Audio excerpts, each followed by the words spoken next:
Assalamualaikum warahmatullahi wabarakatuh. Selamat pagi anak-anak. Salam sejahtera bagi kita semua. Alhamdulillah pada kesempatan kali ini ya kita dapat bertemu kembali bersama ya dalam kegiatan belajar walaupun secara daring. Anak-anak sekalian, materi ini sengaja Bapak ulang.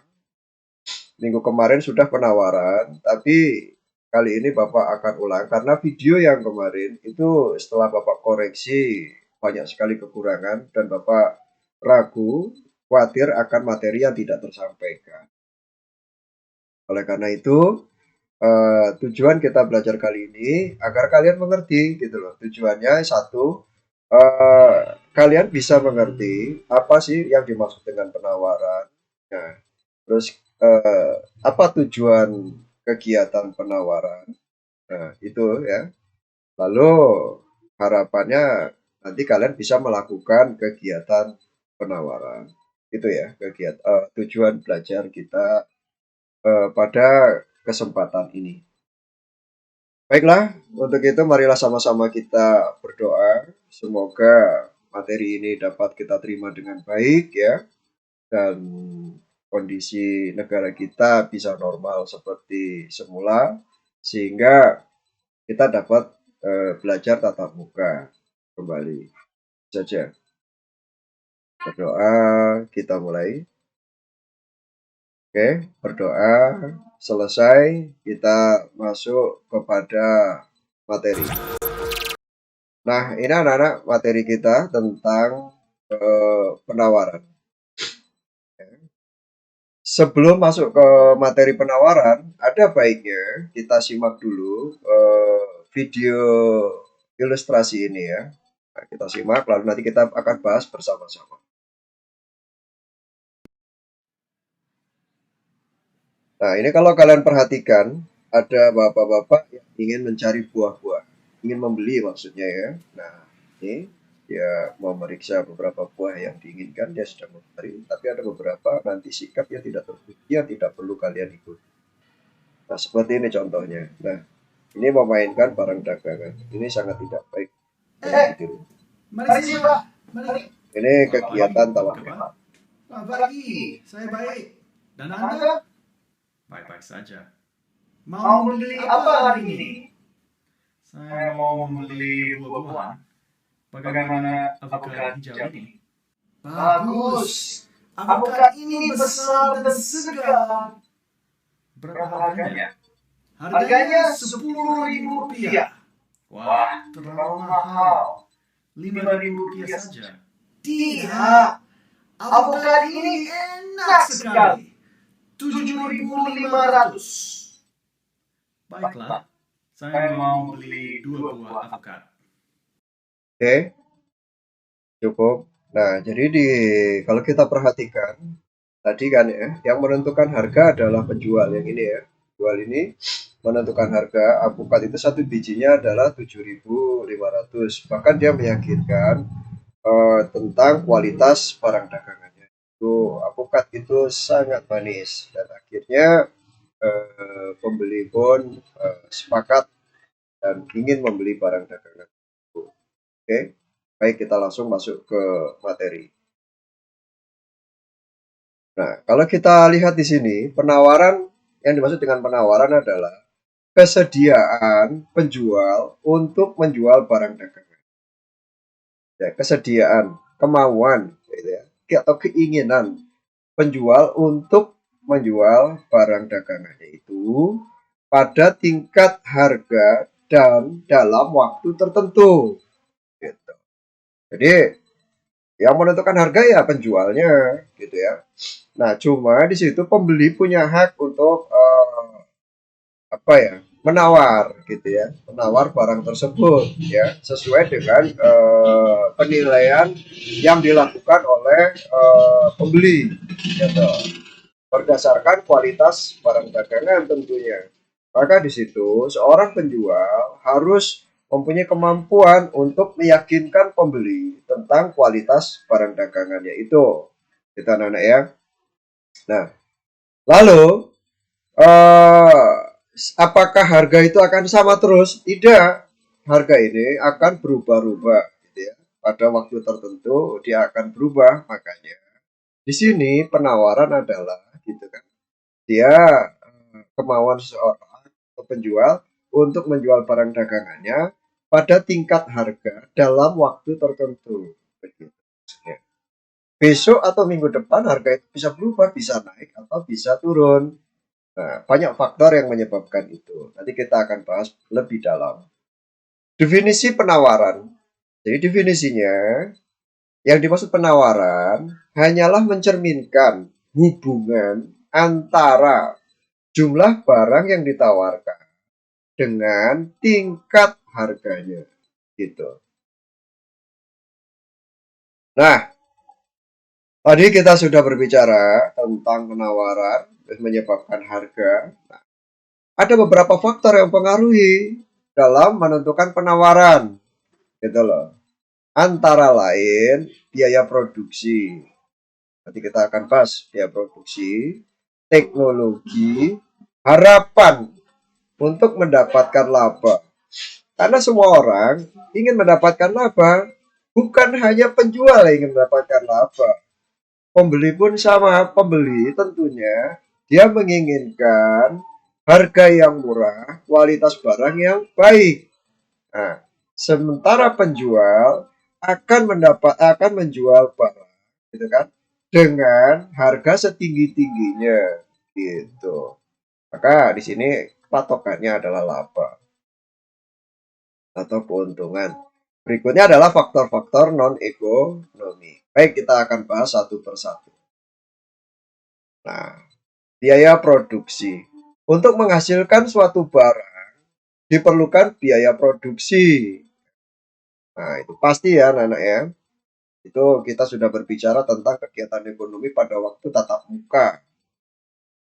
Nah, terus tinggi rendahnya biaya produksi yang dikeluarkan akan menentukan harga barang itu. Contohnya, sekarang ini yang sedang menjadi masalah adalah produsen tempe.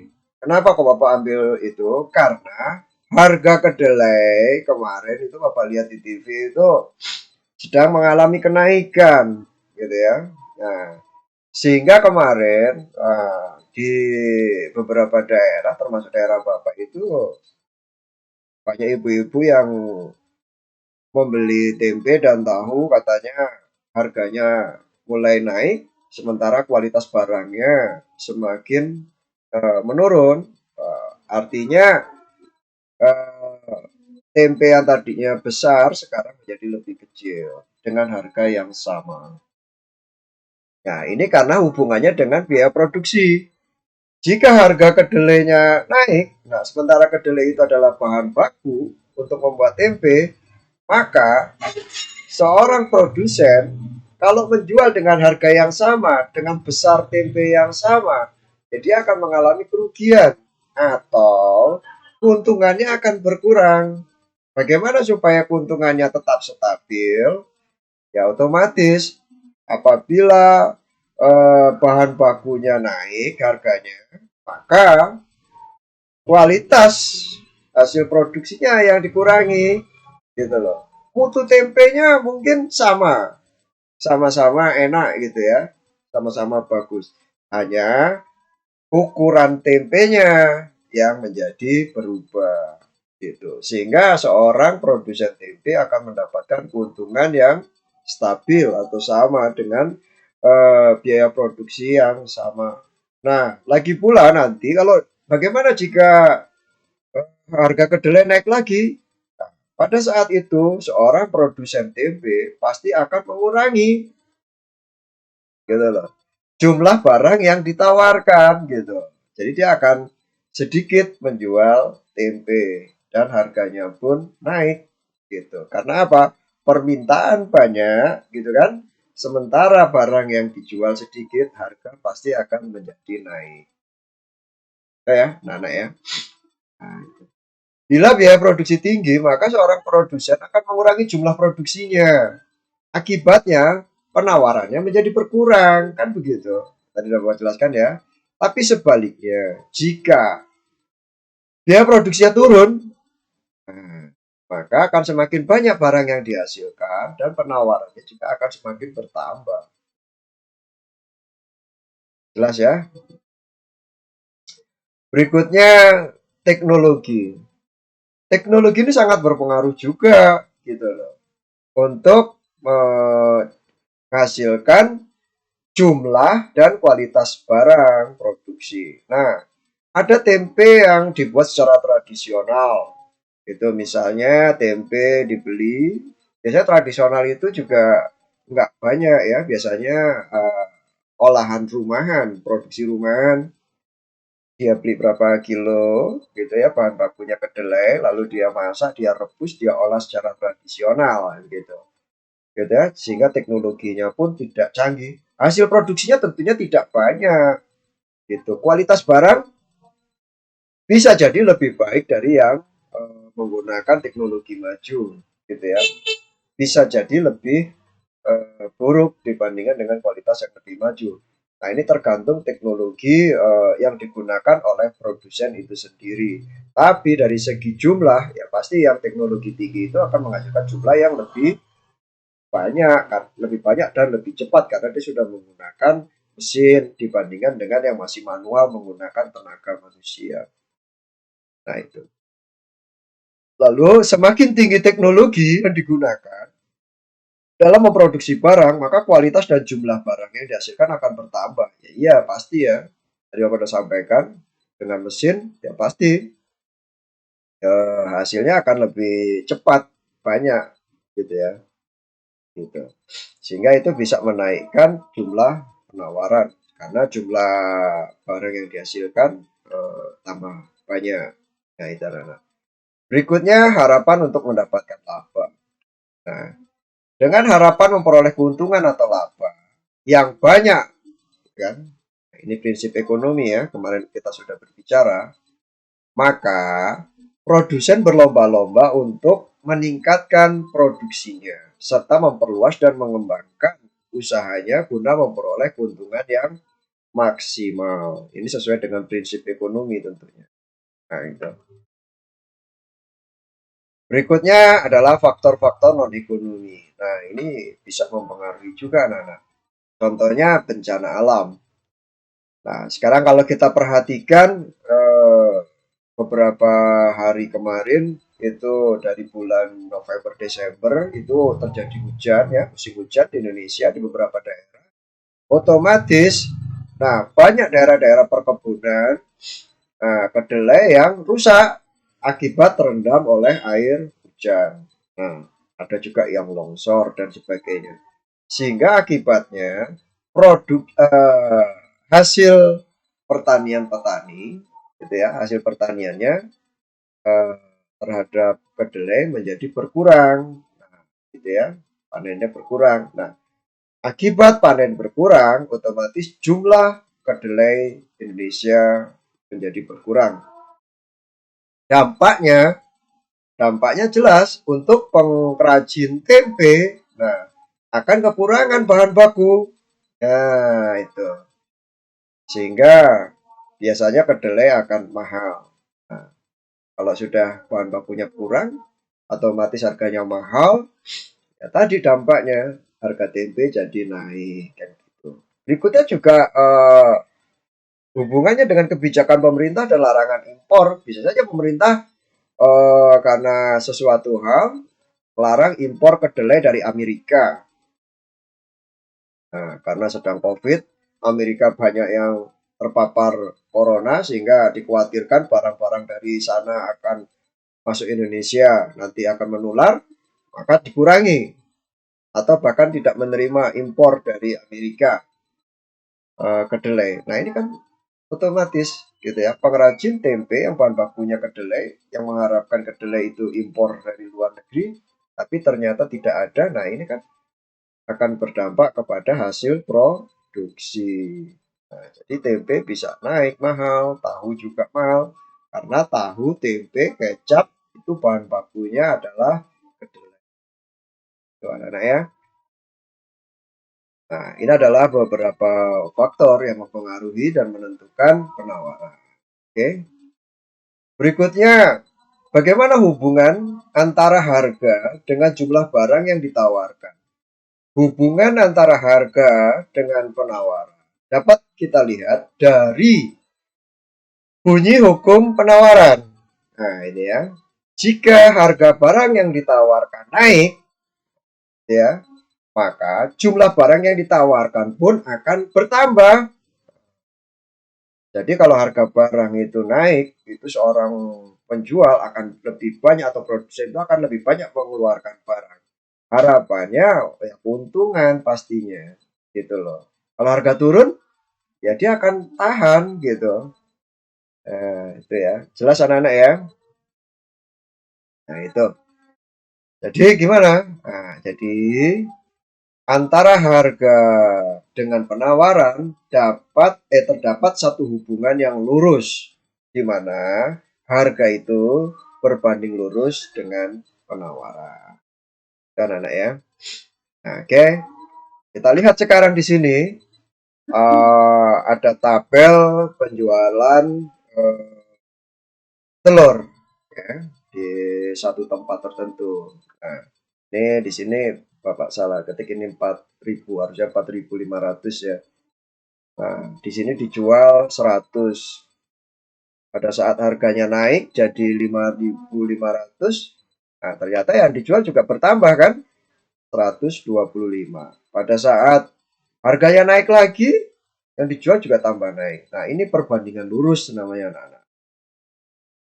Nah, ini kita bisa buat satu kurva atau grafik namanya kurva penawaran. Nah, kurva penawaran.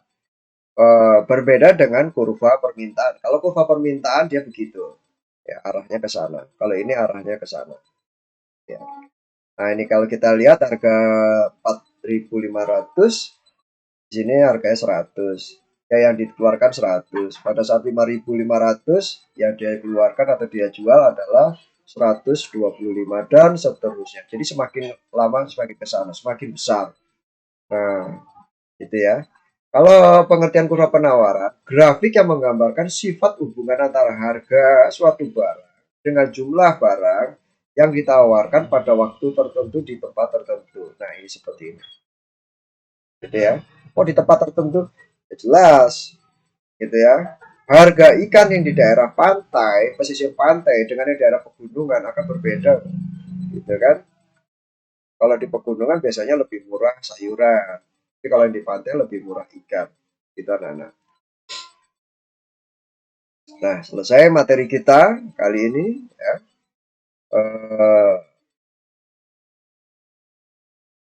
Kita nanti akan lanjutkan pada materi berikutnya, video berikutnya tentang pasar ya.